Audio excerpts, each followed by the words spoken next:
Hola, me llamo Antonio Cansino, soy videógrafo y fotógrafo.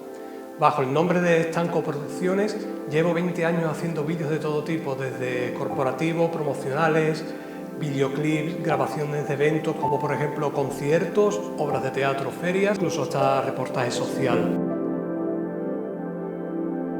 Yo empecé haciendo cortos con mis amigos, con los cuales gané algún que otro premio. Eso me dio la idea de que me podía dedicar a esto del audiovisual, ¿no?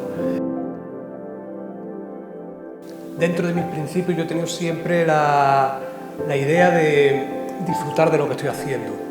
Así, por ejemplo, en un evento relacionado con la arquitectura o el diseño o la hotelería, trato de aprender de eso. Y es algo que me enriquece y creo que después, en el resultado final, eso se nota.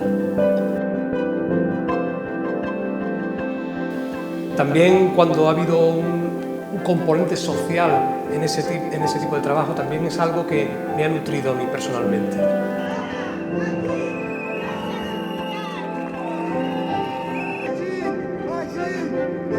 Y ahora estoy con Synergix, con los cuales espero encontrar proyectos interesantes y colaborar en todo lo necesario para ayudar también en la zona de Baró de Beber. Una zona que necesita iniciativas como estas, ¿no? Y también que me permitan a mí desarrollarme en un plano más social.